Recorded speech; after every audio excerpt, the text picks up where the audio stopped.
Bright Cutie. Every student matters. Hello students, so let's talk about the fourth stage of the course of revolution here, right? So before this, we have been talking about the stages in which the French Revolution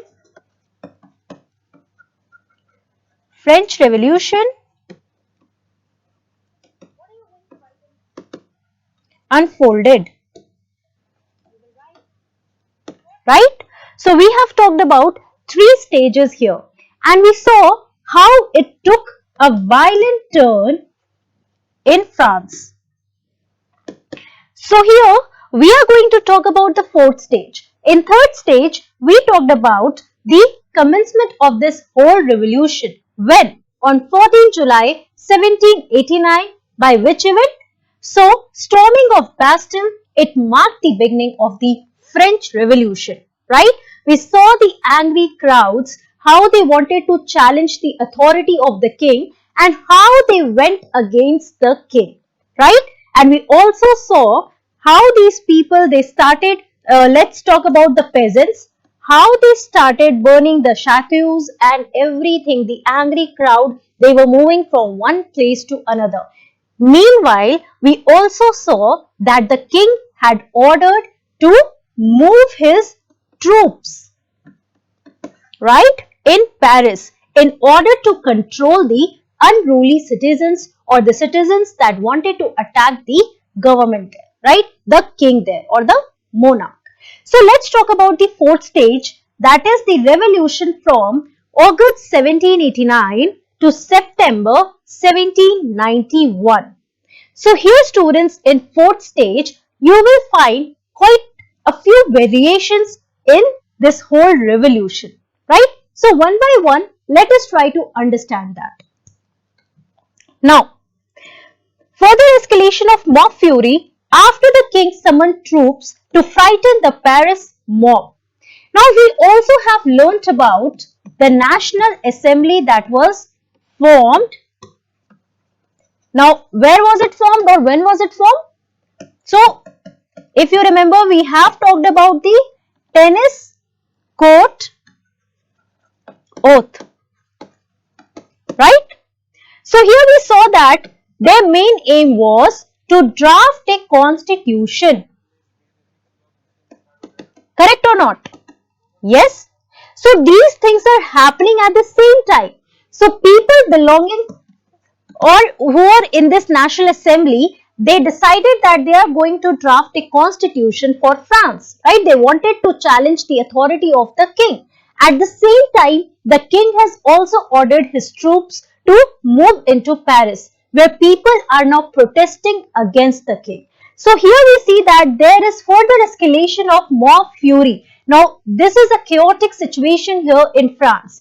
People here and there, they are trying to destroy everything that represents the king, right? And after they got this news, after the rumors that spread that king is going to summon the troops in France, these people now got more and more angry. At the same time, what happened? Because of this, now here we are talking about a period when there was severe winter in France and it led to bad harvest. Now imagine the situation here students.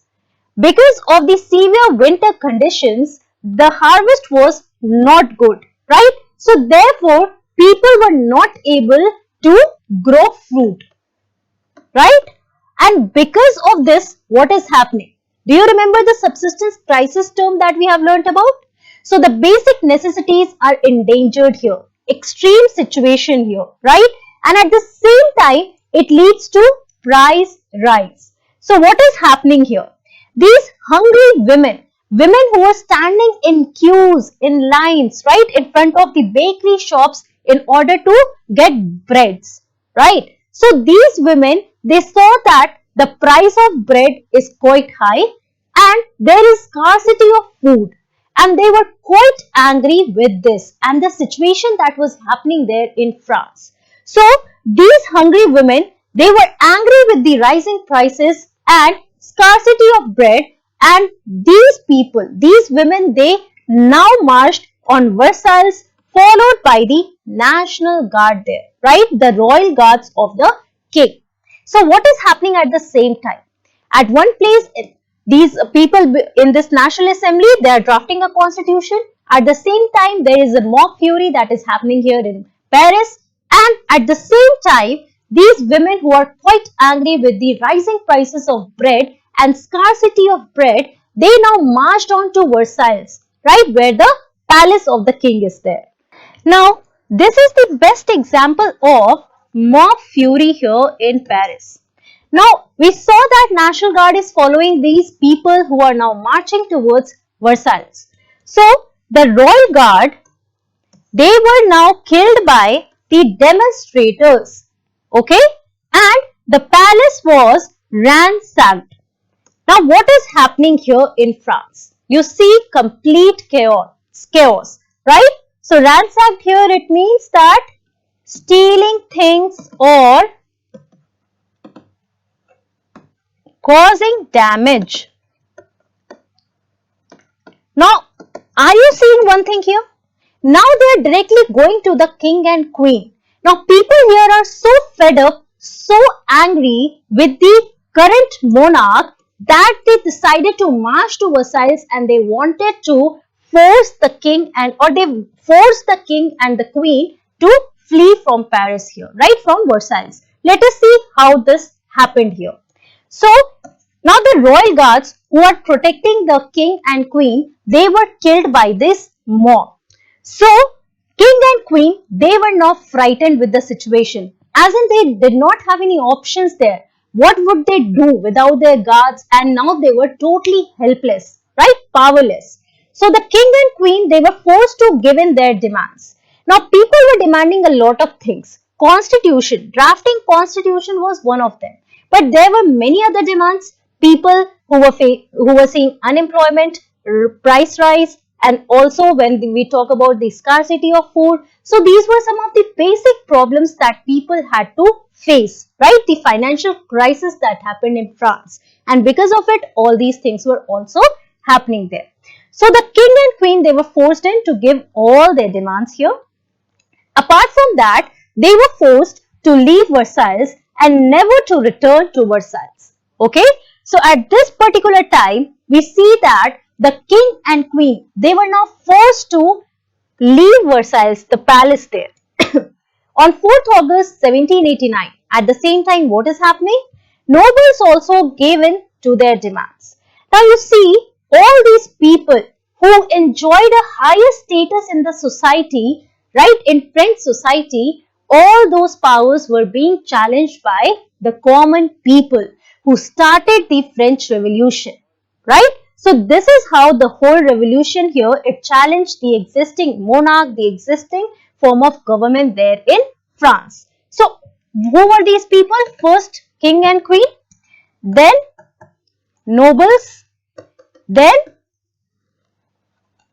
in first state we had the church, the clergy, and the second we had the nobles. So all these powerful people, now they were losing their power, right, in front of these powerful common people.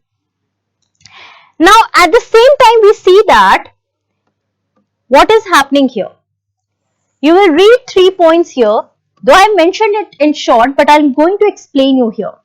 So National Assembly, now they passed a law, right?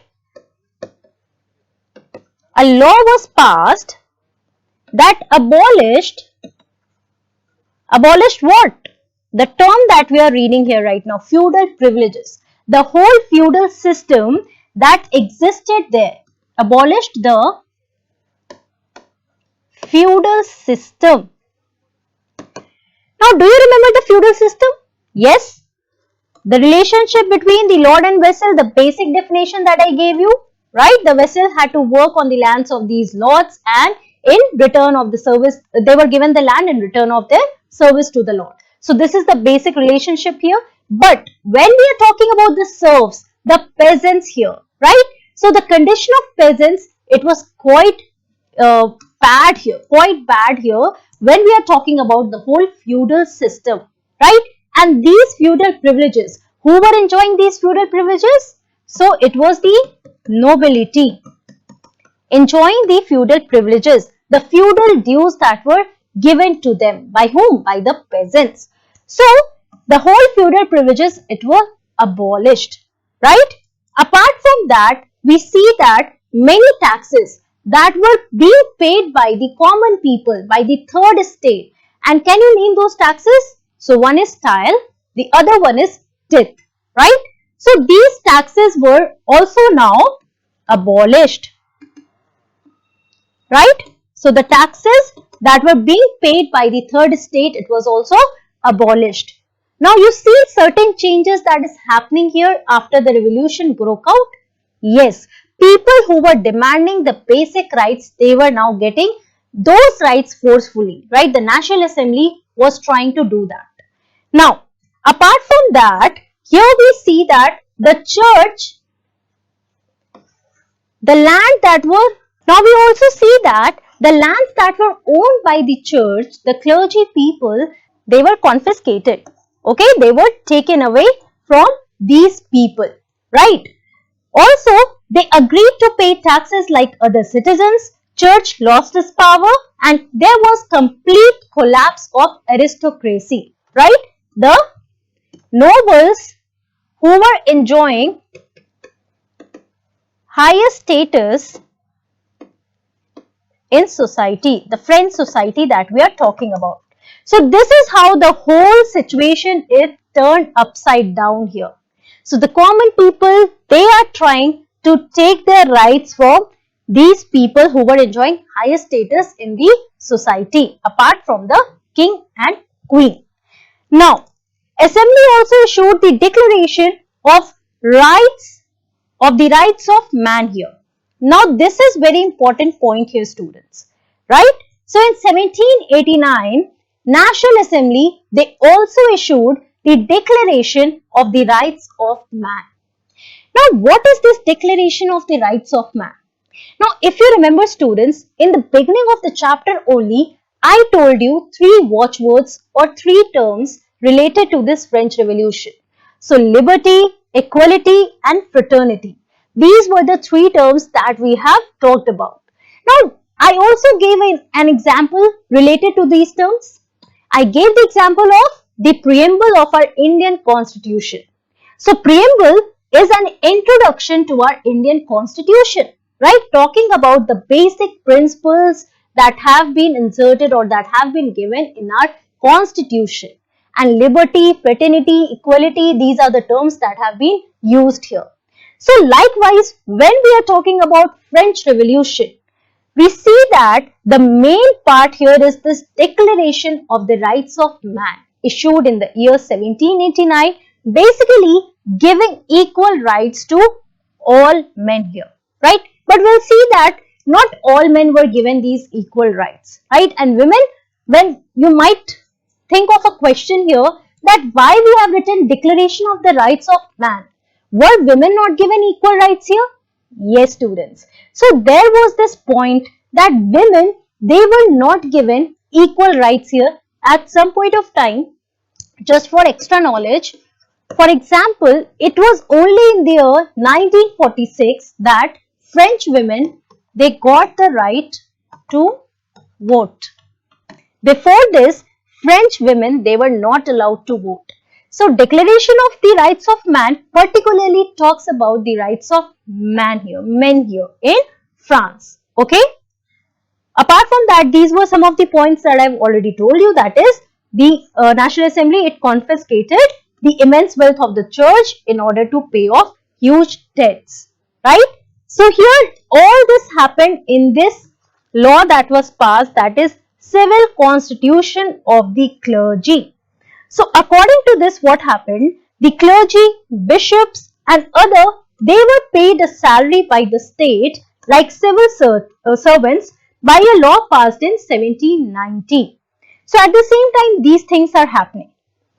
When we are talking about the Declaration of the Rights of Man, you will find in your book a certain box there talking about these principles, right? So 9 to 10 points you are going to find in the book where you will learn about liberty, equality, fraternity, all men are equal before law, right? Fraternity, that is sense of brotherhood among all, right? Liberty as in freedom, freedom in different sense. It can be freedom of speech, freedom of opinion, freedom of religion, that we also talk in our Indian constitution.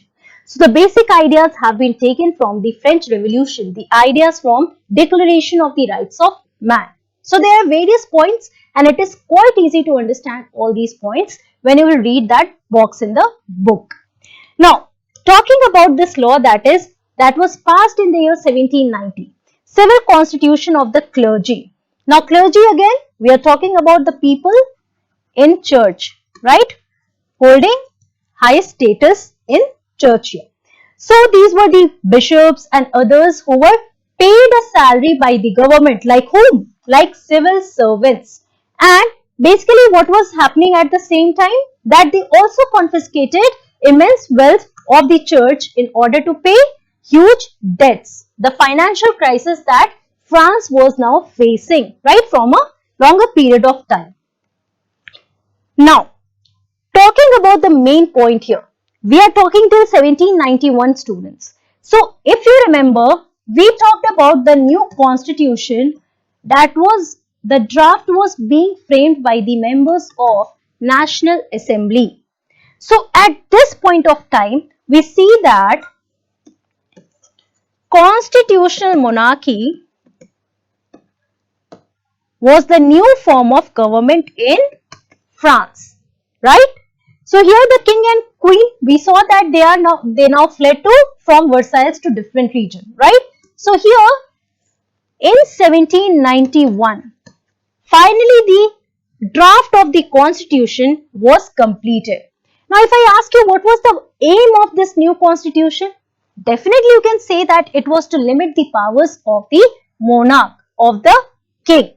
So constitutional monarchy, what does that mean? Again, you can answer this question. We have discussed it a lot of times now. So constitutional monarchy, here it means that the head of state is the monarch, but his powers are now being limited by the constitution. So in France, the same thing is happening. A new constitution has been drafted. The head of the state is the king here. But here we see that now in all the decisions, these people had to play a major role.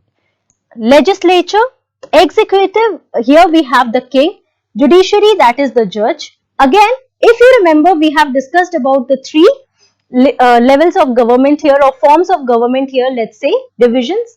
So basically what was happening here, the point that we follow today or the system that we follow today in our country and various other countries as well. So there is three levels here. We see there is the legislature, then the executive who executes the law, who makes the laws and who sees or interprets the law, who sees that all these laws that have been made are being executed properly, right, by the existing government. So overall students, you have to understand that when we are talking about the new constitution of 1791, main aim was to limit the powers of the king or monarch. Apart from that, we see that three forms here we have legislature, executive and judiciary. Apart from that, there was two sections here. One is that of the active citizens, people who were the voters, the electors, right, who indirectly elected the National Assembly. They were responsible for making laws. Now, who were these voters, these active citizens? Now, all those tax-paying men, right, who had certain amount of money, there was certain criteria, and based on which we see that there were these active citizens who were entitled to vote. But students, again we see that there are passive citizens, citizens who were not allowed to vote. So poor people who did not have any wealth. Now poor people here it includes men and women as well, right? So women, like I told you, they were not entitled to vote since a long time. They had to protest, they had to fight for their rights here, okay? So here women, children and youth below 25, they had no voting rights and people who did not have any wealth. So these are some of the important points related to the new formed constitution or newly drafted constitution of 1791. Now coming to the question section here, we have a question that says, the law that gave a final blow to the authority of the clergy was called, and the options are Civil Constitution of Clergy, Declaration of Rights of Man, the New Constitution of 1791, and the Tennis Court Oath. So here students, you might get confused between these options. But we have read that in the year 1790, Civil Constitution of Clergy was passed. Now, when we are talking about the Civil Constitution of the Clergy, we saw that National Assembly, they passed the law in order to confiscate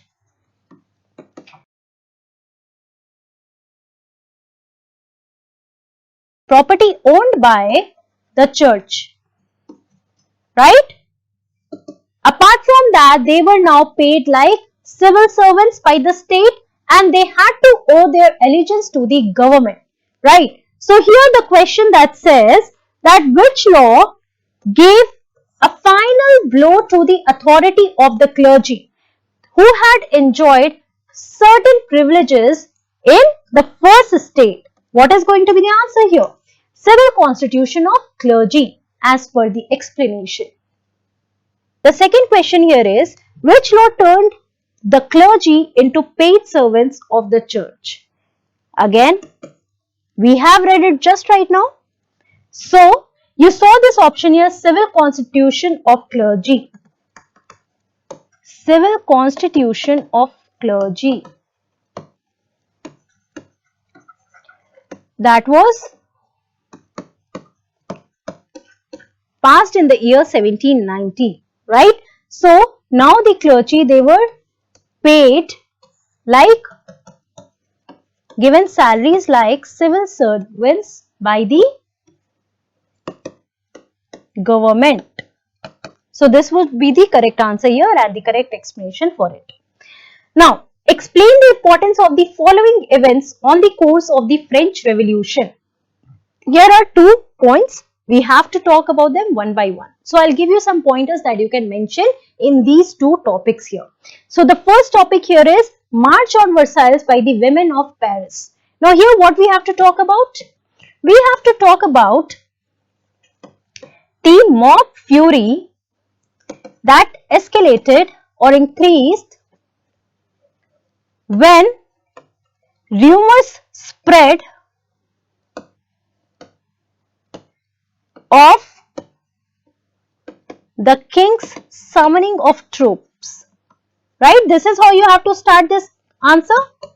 Now, what happened at the same time? People, they were challenging the king, the authority of the king, and at that point, due to, I'm giving you the keywords here. So, just mention these points in your answer. Severe winter, what happened? There was bad harvest. And because of bad harvest, there was no good production of food grains. So, these hungry, young, angry women, hungry women who were on roads in queues, they were fed up with the rise in price of what? Of bread, right? And also scarcity of bread. Now, because of this, they got quite angry, quite furious, and then they decided to march on Versailles, right? Of Paris, women of Paris, they now decided to march on Versailles and they went on to attack the palace where the king and queen they were living. So, this is how you have to frame the answer for this question. Now, talking about the second question here, passing of the Civil Constitution of the Clergy. Now, here what are you going to write, students? So, in 1790, a law was passed in which what happened? The clergy, they were now paid by the state. By the state, like whom? Like civil servants were paid, right? And the lands owned by the church were also confiscated in order to pay the huge debts that France was in, right? So this was the law that was passed, and it also challenged the authority of the clergy people, as we have learnt it, right? So these are some of the points that you will mention in this question here. So the next question here is, what was the importance of the Declaration of the Rights of Men? So here students, we have just read it right now about the Declaration of the Rights of Man. So what are we going to answer in this question? So it was issued by the National Assembly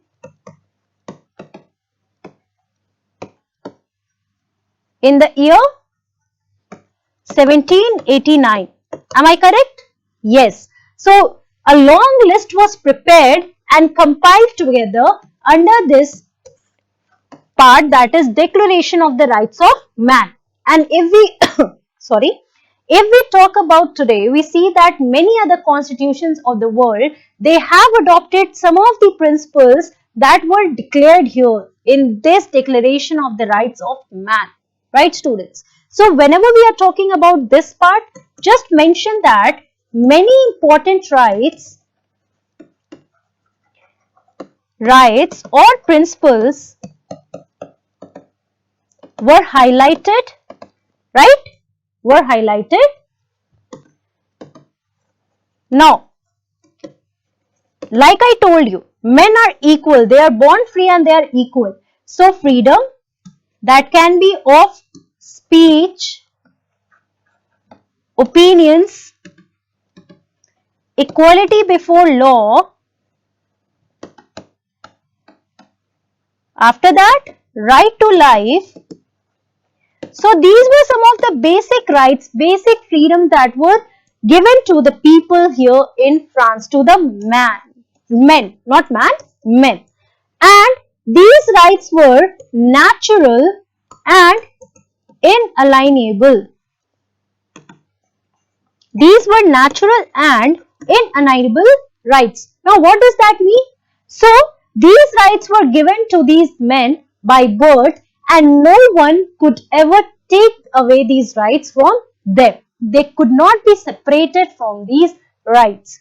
So these are some of the important points that you have to highlight. So the basic principles of liberty, fraternity, equality, they were highlighted, and these basic principles, they became the watchwords of the French Revolution and many other countries that were colonized by the British Empire, the British rule. They also started following it, right? So this was the importance of the Declaration of the Rights of Man, highlighting about these important rights and principles that were given here, right? So this is how you have to compile your answer. Thank you.